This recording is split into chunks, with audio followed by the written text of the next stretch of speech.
respect, we must look at where it comes from. The idea that human dignity is the foundation of the Catholic teaching. Hello, my name is Samuel Smolensky. I'm a Catholic chaplain at Pelican Bay State Prison, and today I'm here to talk to you about respect. Respect's a big subject matter because for the Catholic Church, we look at respect and break it down into different categories, and I'll be breaking it down for you so that you can easily understand where the Catholic Church comes from when talking about this subject matter of respect. When looking at the Catholic Church's teaching on respect, we must look at where it comes from, and where it comes from this idea that human dignity is the foundation of the Catholic teaching. And in the Catholic teaching, those that have life from the point of conception is where we begin this human dignity. So we have the subject matter of respect. And so I must include things like talk about abortion, talk about subject matters that are uncomfortable. Like we as a Catholic Church believe in no abortion at all in any situation. And so it's a controversial subject because those that even within the Catholic Church might agree or disagree strongly on that position. But that's the Catholic Church's position on abortion. Infanticide is another subject matter that I must touch as far as when I'm talking about respect, because those children that are born, for example, with diseases, with illnesses, and doctors recommend that life ends with an abortion because of the diseases or illnesses or birth defects that the child might be born with and challenged with, is a subject matter that we as Catholics, we as Christians also talk about. And we do strongly believe that those that are given life, whether they're disabled or have birth defects or not, should be given an opportunity to live. So we don't believe in infanticide. Euthanasia is another important subject matter because those that are elderly, those that are sick and elderly, we might, as human beings, look at an easier solution rather than taking care of those that are sick, or rather than suffering yourself and taking upon suffering because of your illness or because of your being uncomfortable. Euthanasia is looked at as wrong or immoral. So that's another important subject matter that I talked about today. Those that are aging or those that are ill are a part of what I'm talking about as far as talking about respect. Disabled people, whether you're in a wheelchair or not, have an incapacity like not being able to see or hear, we as human beings should respect one another, whether we're disabled or very healthy, like most of us are. I can't avoid to talk when I'm talking about respect, talk about those that are incarcerated as well. And so those that are incarcerated, the Catholic Church's teaching is also embraced as far as when we talk about respect.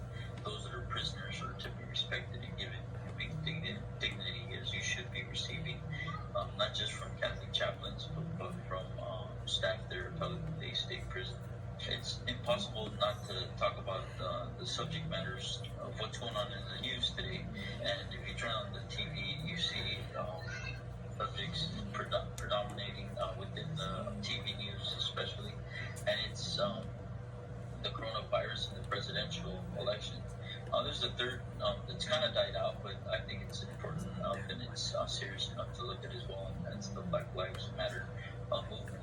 We must look at the life of those that are black and respect those as far as their race and creed is concerned, and look at the position of those that are African American here in this country and recognize that the Black Lives Movement, not so much the looting, not so much the rioting that's going on, but the protests that are going on, and to respect Black lives for the protests that are going on. So we as a Catholic Church embrace the Black Lives Matter movement. And so the coronavirus is affecting many hundreds and thousands of people in the United States. Those that have the illness are still to be given human dignity. Those that are healthy are to be given human dignity. Whether we've contracted the illness or not contracted the illness, we're still, as human beings, to treat those that are ill with respect and with dignity, as well as those that are healthy and are capable of helping others. This all comes back not just so much from the teachings of Jesus Christ, the subject matter of respect and everything that I'm talking about today. It goes far back, even further back, before the time of Jesus Christ, when Moses took the Ten Commandments from God, inspired by God, and wrote them down on his tablets. And one of the first few commandments was honor your mother and your father. And I do believe there's a reason why it was one of the first few commandments. And it was so important that Moses wrote that down.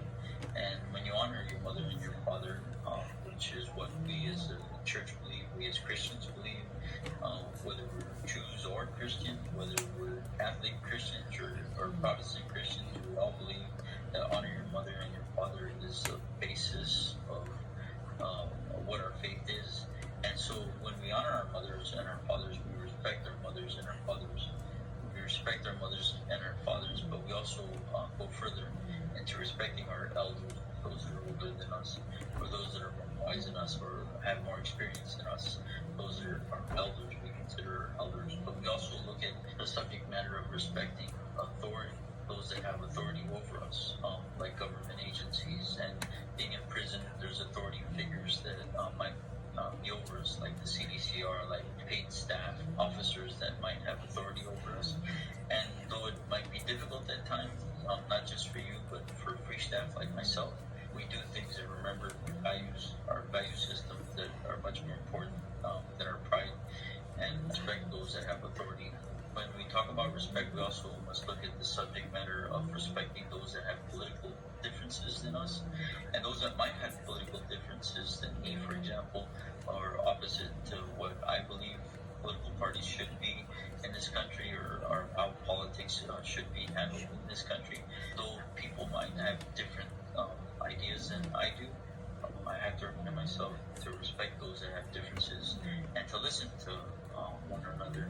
And it's through listening to one another that I find value in what they might be saying or sharing with me. But I also be respected because of my differences, or different beliefs, or different thoughts, or different theories of why things should operate in a different manner. But respecting political differences is an important subject matter that I think this country right now lacks.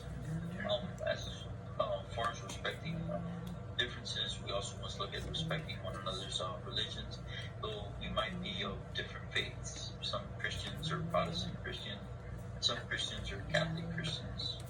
There might even be some people that are not Christian at all. They might be Jewish or have no foundation at any Judeo-Christian religion. And those people are to be respected as well, because I do believe, and we as a Catholic Church do believe, that everybody's belief has value. And if we as human beings learn to listen to one another, we do learn from one another. The biggest lessons I've ever learned had different beliefs in what I had believed, what I have a belief in, not so much the people that I go to church that are different than me and challenge me different.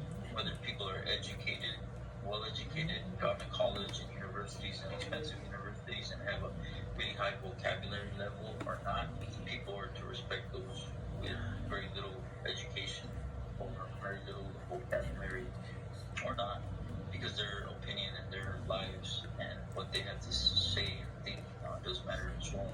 Respecting one another, whether we're well-educated or not, is very important when talking about respect.